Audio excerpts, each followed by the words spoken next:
자, 우리는 지금 주일 아침 성경 공부 시간에 우리 주위에 있는 비성경적인 그룹에 관해서 이제 살펴보고 있습니다. 두 번째 이 그룹인데, 먼저 이제 저희들이 살펴보는 것은 해외에서 들어온 외국에서 들어온 그 그룹, 두 번째 SDA를 살펴보고 있습니다. 제7 재림교회라고 하는 그런 교회를 살펴보고 있습니다. 지난번에 우리가 이제 교회가 주장하는 이제 교리를 이렇게 살펴보고 있는데, 성경론 그리고 하나님론, 이제 오늘은 세 번째로 인간론하고 이거 연결된 지옥론에 관해서 살펴보겠습니다. 이 인간론은 그러니까 각 어떤 종교 단체마다, 그러니까 교회마다 이제 인간론은 거의 다르지 않거든요. 그런데 여기 대부분의 이제 그 비성경적인 그룹은 사람의 본질에 관해서 다른 생각을 가지고 있습니다. 그래서 그게 우리가 흔히 말하는 그걸 이제 그 용어로 얘기한다면은 영혼 멸절설입니다. 멸절이 된다는 거예요. 뭘 느낀다는 거예요? 이걸 소멸설이라고도 하는데, 그래서 이제 완전히 죽으면은 이제 멸절이 됐다가 그들이 주장하는 어떤 그 수준에 부합하면 이제 다시 그 사람들만 이제 일어난다, 이런 주장이 많이 있습니다. 그래서 그러나 그 수준에 이르지 못하는 소위 악인들은 이제 소멸하기 때문에 흔히 말하는 영원한 지옥도 존재하지 않는다고 얘기합니다. 그러니까 예를 들어서 누가복음 16장 같은 그 아주 명백한 주님의 가르침이잖아요. 이거 우화라고 말씀드리잖아요. 이건 우화가 아닙니다. 이건 현 실제의 상황을 예수님께서 어떤 사람 이름을 대고 얘기를 하셨거든요. 우화는 이름을 얘기하지 않습니다. 근데 여기는 이제 나사로라는 사람, 아브라함 품에 간, 비록 이 땅에서는 어렵게 살았지만은 이제 이 숨을 거두고 난 뒤에 어디로 향했는가, 하늘의 아브라함 품에 갔다고 기록되어 있는데, 이런 것들을 전부 이제 어떻게 하냐, 우화적으로 표현을 합니다. 우화다, 이거는. 이제 이게 지난번에도 말씀드렸지만은 이제 그 안식일 교리와 여호와의 증인 교리가 밑으로는 상통되는 게 있다.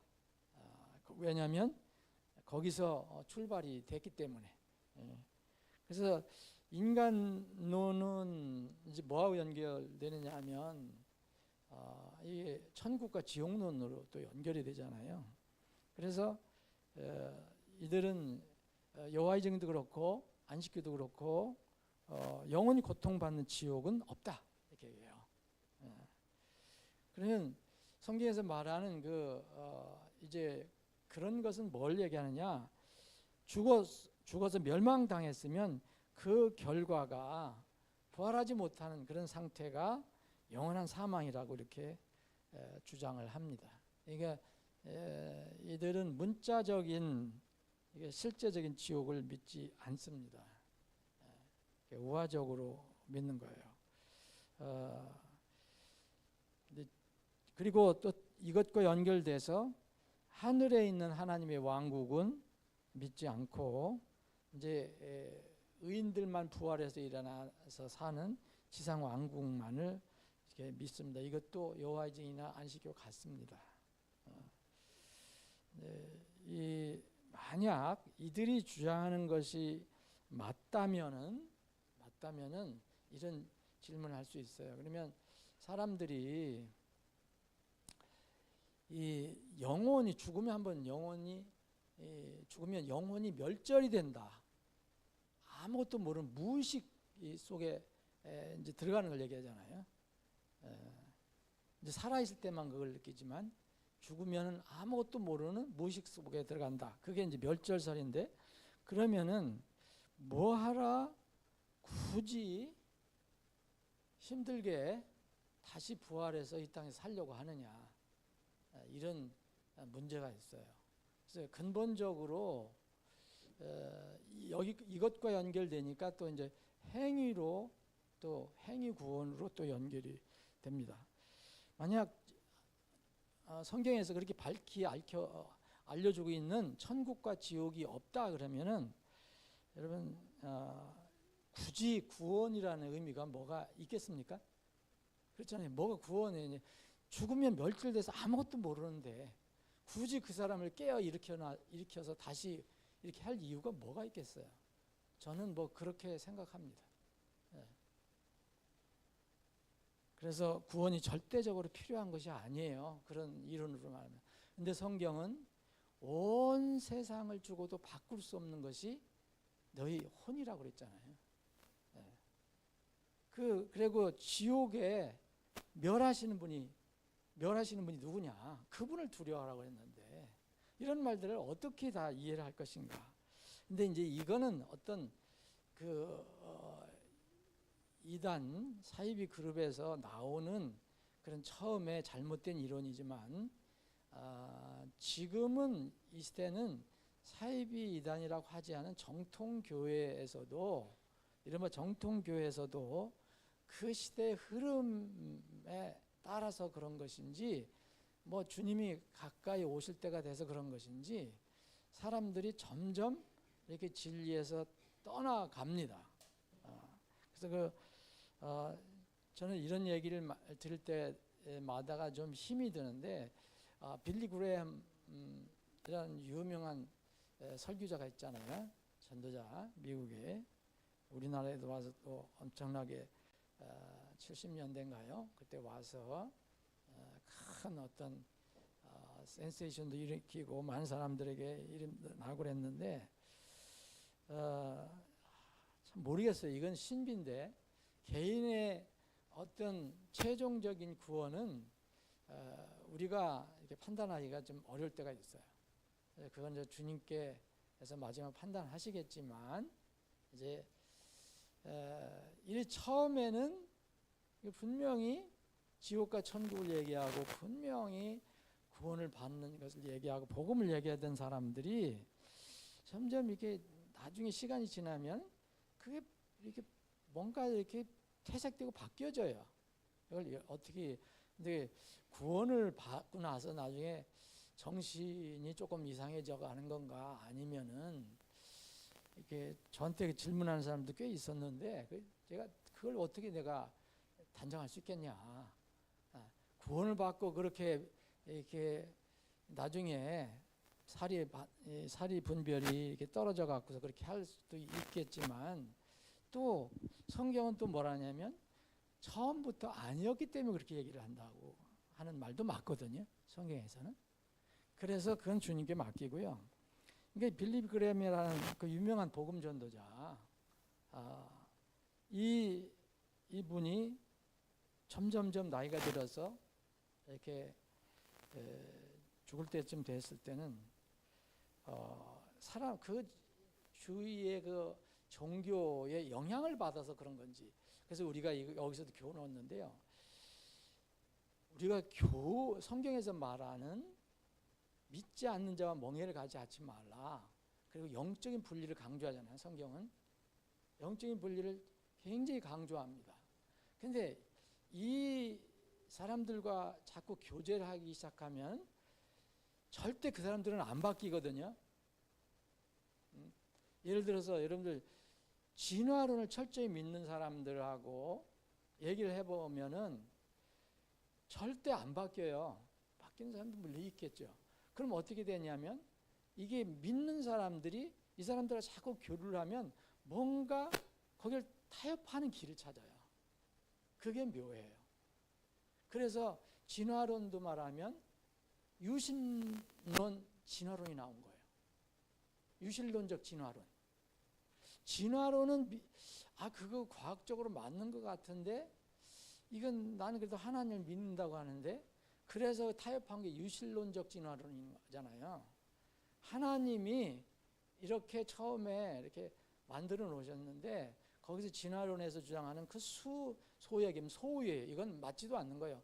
소유 수억 년, 수천만 년, 수백만 년 이거를 어떻게 타협을 하다 보니까 어떻게 하냐면 하나님께서 창조를 하셨는데 그 뒤로는 아무것도 안 하셨다는 거예요.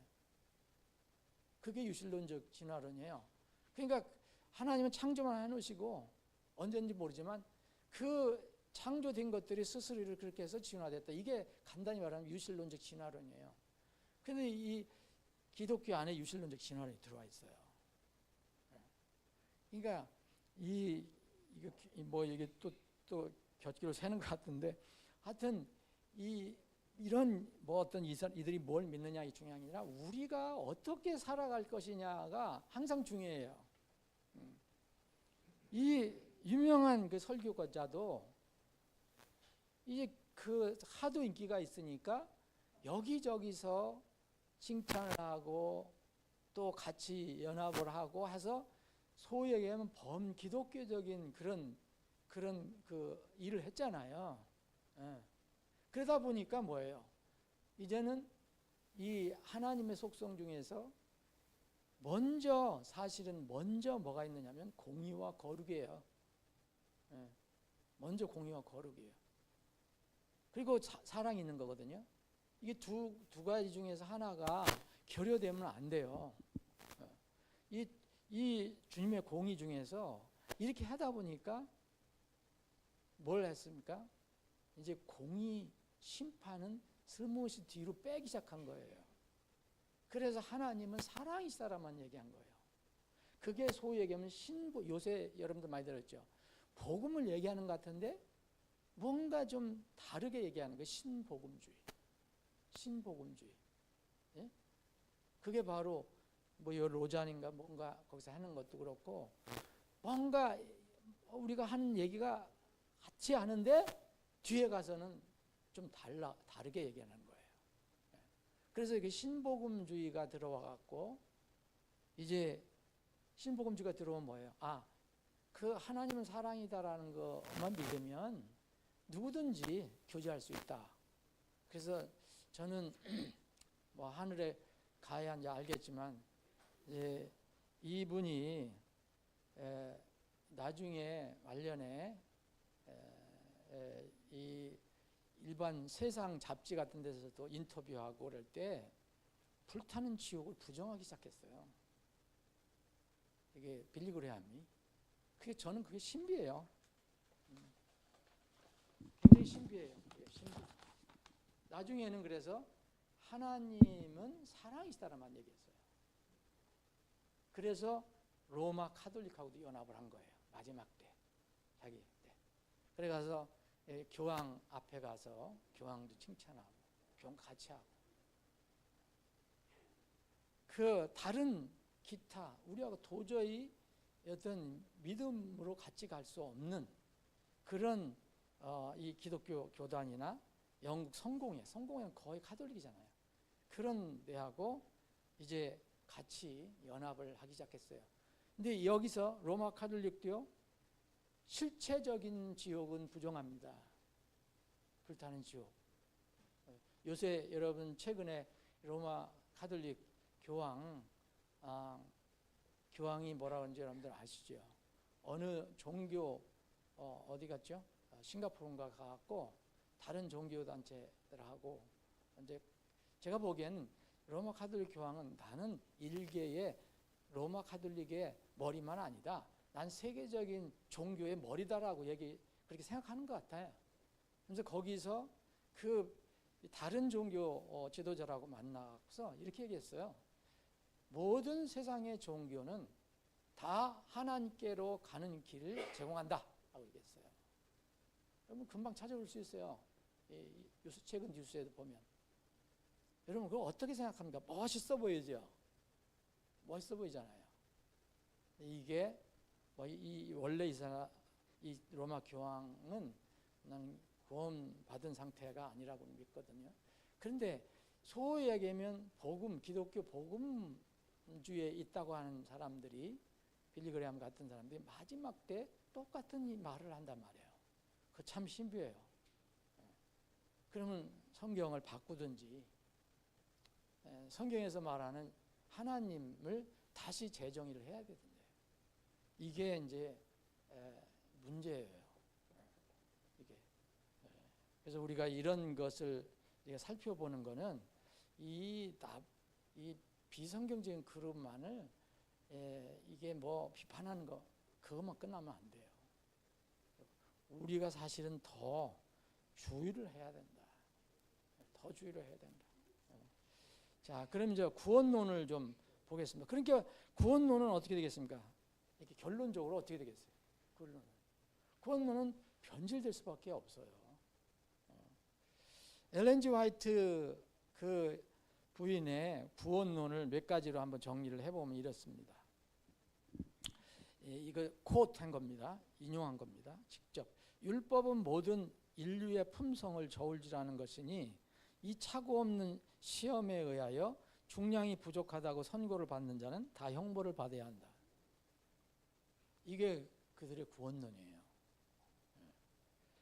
또 코트 인용하는 겁니다. 심판에 설 준비를 하기 위하여 사람들은 먼저 하나님의 계명을 지키지 아니하면 안 된다. 이 계명은 심판의 때에 품성의 표준이 될 것이다. 그리스도를, 엘렌 G 화이트 여사의 구원론은 6가지로 정리를 해보면 이래요. 그리스도를 믿음으로, 그리스도를 믿는다는 건 얘기해요. 그리스도를 믿음으로 성경을 통해 율법에 순종하는 자들은 구원에 이른다. 계명을 지킴으로 생명이 들어가고 계명을 범하면 사망이다. 선한 행실이 없이 구원받기란 불가능하다.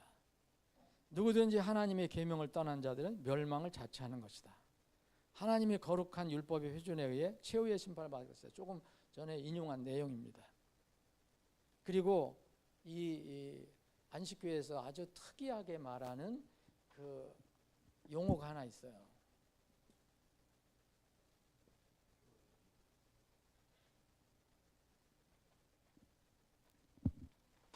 조사심판이라는 이 용어를 많이 쓰거든요. 이건 뭐냐면은 마지막에 어떤 사람의 성품, 그리고 그가 이 땅에 살은 삶, 이 생활을 이제 심판할 때 그 표준이 되는 하나님의 그 율법으로 이게 조사를 하는 걸 얘기하는 거예요. 조사를 한다는 거예요. 이제 그래서 그 조사를 받아서 최종 이제 판단이 되는 거예요. 이걸 조사 심판이라고 그래요. 성경 어디에도 없는 용어인데, 사람이 죽으면 이제 영혼은 소멸되잖아요. 이제 그 몸은 이제 잠자는 상태로 있다가 예수님이 오실 때, 세상의 심판이라고 하실 때, 이때 조사 심판이 열리는 거예요. 열려서 품성이 인정된 사람들은 이제 부활되고, 죽지 않은 사람 중에서 품성이 이제 죽지 않고 살아있는 때 품성이 인정된 사람은, 조사 심판에서 인정된 사람은 이제 하늘에 오른다고 이야기합니다. 그럼 죽은 사람들 중에서 인정된 사람 부활하는 거예요? 죽은 사람들에서 악인들은 어떻게 해요? 멸절이 됐으니까 그건 해당 없어요. 모르는 상태로 계속 가는 거예요. 그래서 신자들의 품성을 조사해서 누가 이제 예수님 앞에 설 것인가, 이거를 결정한다는 것입니다. 이 세상에서 아무리 난 예수님 믿는다, 그래서 그런 고백을 한 사람도 조사 심판에서 품성이 인정돼야 최종적인 구원이 결정이 되는 것입니다. 그래서 구원은 이 땅에서 확신을 갖는 게 아니에요. 마지막까지 그 조사 심판에서 기다려 봐야 돼요. 이것이 바로 안식교에서 이야기하는 그런 이 구원론이에요. 그럼 여러분 잘 이렇게 생각해 보시면 이걸 한마디로 은혜의 구원인가, 믿음을 통한 은혜의 구원인가, 아니면 자기 의를 내세우는 행위의 구원인가 하면은 행위의 구원 쪽이에요. 뭐 예수님을 믿는다 하더라도 그런데 재밌는 것은요, 최근 자료를 보니까 최근에는 정확히 언제인지 모르겠어요. 최근에는 이러면 얼마 전에도 한 며칠 전인가 여기 한국에는 이게 기독교 교단이 많잖아요. 특히 장로교는 교단이 많잖아요. 그래서 장로교 그 교단에서 다 각자 이단 그 위원회가 있어요. 이단 심판. 그러니까 이단들 피곤할 것 같아 내가 보기에는. 그걸 다 해야 되니까. 근데 이번에 어떤 큰 교단이 다시 저기 안식교는 어김없이 이단이다 판시를 했어요. 왜냐하면 그들이 신청을 했거든요. 우리가 이단이 아니라고, 우리가 이단이 아니니까 당신들 다시 한번 검토해봐라. 그래서 수용을 해달라고 신청을 했는데 그걸 기각을 하고 이단이라고 다시 판시를 했어요. 이 안식교는 겉으로는 그 기독교처럼 보이지만은 내용상은 이단임을 분명히 한다 이렇게 했어요. 어느 저기 이번 파에서 교단에서 그런데 이런 일들이 계속 이제 여호와의 증인은 기독교에 들어오려고 노력하지 않아요. 제가 보니까. 그런데 안식교는 계속 기독교 들어오려고 하거든요. 기독교 들어오려고 그러는데 그 그룹으로. 근데 이 기독교 사도 그런 얘기를 많이 하니까 이제 이쪽 바깥 기독교에서 얘기하는 이신칭의라는 거 있잖아요. 의인은 믿음으로 되는 것이다. 믿음을 통해서 의인이 된다. 이런 것을 이제 강조한다고 합니다. 지금 안식교에서 속에서 그런 건지 겉으로 그 홍보문만 그러는 건지 이게 바로 지금의 현재의 이렇게 상태예요. 자, 그럼 성경은 어떻게 이야기합니까? 성도의 구원은요, 하나님과 본인만 정확히 알겠지만 예수님의 재림 때 구원이 결정되는 게 아니에요. 그거는 드러나는 거지 예수님을 믿을 때 결정되는 겁니다. 그래서 성경은 뭐라 했어요? 너희가 믿음을 통해 은혜로 구원을 앞으로 받을 것이니가 아니라 받았나니 그러잖아요. 받았나니 그러세요. 에베소 교회 성도들에게 너희는 믿음을 통해 은혜로 구원을 받았나니 그래요. 그러면 그 에베소 성도들은 내가 구원받은 걸 아는 거예요. 그 신비적인 무슨 조사 심판 이런 게 거치지 않아도 성경에서 말한 자기가 죄인인 것을 인정하고 그 죄 문제를 예수님께서 해결해 주셨다. 이거 분명히 마음으로 믿으면 하나님께서 그렇게 약속하셨으니까 구원을 받았다는 걸 알아요. 그러면 거지 나사로가 이게 아브라함의 품에 간 것은 뭐냐? 죽는 순간까지 모르고 있다가 드러난 것이 아니라 구원받은 상태로 있다가 그때 그게 드러난 거죠. 그죠? 근데 이제 이런 구원을 행위 쪽으로 끌고 가는 사람들은 다 구원에 대한 확신이 없기 때문에 불안하고, 그래서 이거를 이제 그들은 뭘로 이용하냐면 그 구원을 위해서 끝까지 열심히 하라고. 그래서 대부분의 그 이단 지금 그룹들 보면 그렇게 열심을 해요. 왜냐하면 그들이 정해놓은 그 범위에 들어가지 못하면 이제 구원을 이제 받을 수 없다고 믿기 때문에 그런 거예요. 대부분의 이단들이 이거를 노리고서 그렇게 사람들을 가르치는 거예요. 가스라이팅 하는 거죠. 그러면 우리가 살아있을 때 예수님이 올 수 있잖아요. 그러면은 우리는 이제 구원받은 사람들은 몸이 변화돼서 주님을 이렇게 만나게 되는 거예요. 그때 순간적으로 우리를 심판하셔갖고서 옳고 그른 것이 이 드러나야지가 우리가 올라가는 게 아니라 이미 그렇게 된 사람들을 이렇게 데려가시는 거예요.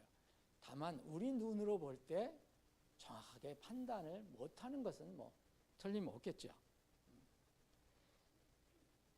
그리고 품성이 여기에서 말하는 품성이 어떻게 우리 구원받는 조건이나 그런 보증이 될 수 있겠어요?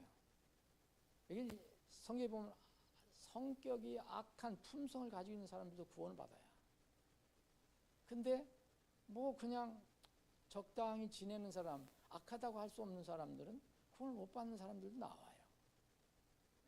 나름대로 열심히 한 사람도 구원을 못 받는 것으로 나와요. 그래, 이 하나님의 의는 절대로 우리부터 나오는 게 아니다. 우리를 의롭다고 칭해 주셨기 때문에 우리는 의인이 된 거예요. 왜 의인으로 칭해 주십니까? 우리가 믿음이기 때문에 그런 거죠. 믿음. 그래서 구원받은 자에게는 이제 성령님이 오시고 그 열매로 그런 삶에 나타나는 것이지, 구원을 받기 위해서 나중에 조사심판에서 내가 잘 평가를 받기 위해서 살아가는 게 아니에요.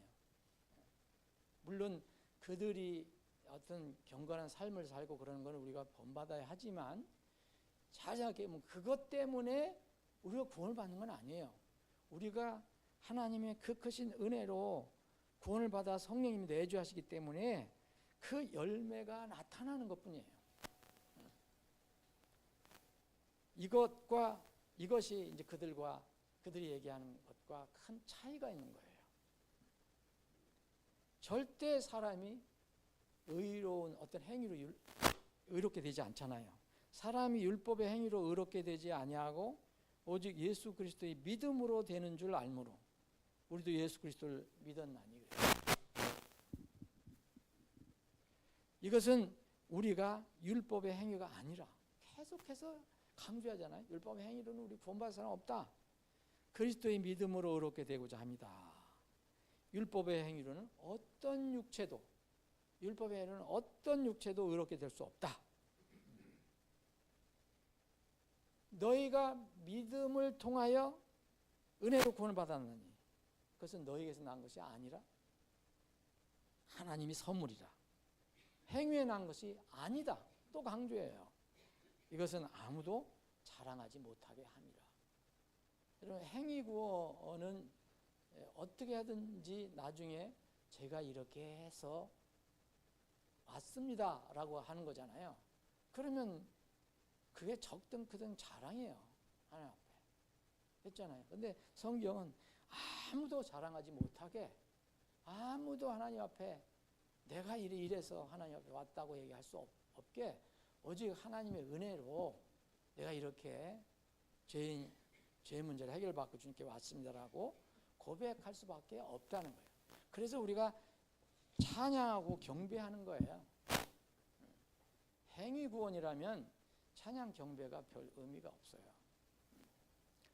자, 이제 종말론을 보겠습니다. 이 종말론은 이들이 말하는 여러 가지 주제 중에서 가장 이게 많이 강조를 하는 거예요. 여호와의 증인도 종말론, 그 안식교도 종말론, 또 요새 한국에서 나오는 그 어머니 교회도 종말론, 신천지도 종말론, 전부 그걸 가지고 자기들에게 유리하게 이렇게 다 끌고서 가는 거잖아요. 이론적으로. 그래서 그 여호와의 증인에서 우리가 공부한 것처럼 안식교도 종말론을 좀 살펴봐야 돼요. 그럼 이 구원론이라든지 성경론이라든지 이런 것에서도 문제가 많지만 종말론도 큰 문제가 있다. 이들이 이제 로마 카톨릭을 대항해서 엄청난 자료를 내고 그러는 건 좋은 자료도 많아요. 좋은 자료도 분명히 있는데 이 종말론의 근원적인 그런 문제는 뭐냐면 날짜를 자꾸 정한다는 거예요. 이게 날짜를. 자, 오늘은 시간이 돼서 여기까지 하겠습니다. 다음 주에는 이렇게 SDA 마무리를 할 수 있으려는 것을 마무리를 한번 해보겠습니다. 아버지 하나님, 오늘도 저희들에게 믿음을 주셔서 하나님 집 모이게 하시고 또 말씀을 이렇게 비춰볼 수 있도록 상고해 볼 수 있도록 인도해 주셔서 감사합니다. 이 시간 이후로 이 자리 하나님 집에서 이루어지는 모든 절차에 주님께서 함께 해주시고 주님 영광 받아주시고 우리는 주님께서 예비하신 은혜를 누리는 시간이 되게 해주옵소서. 거룩하신 예수님의 이름으로 기도합니다. 아멘.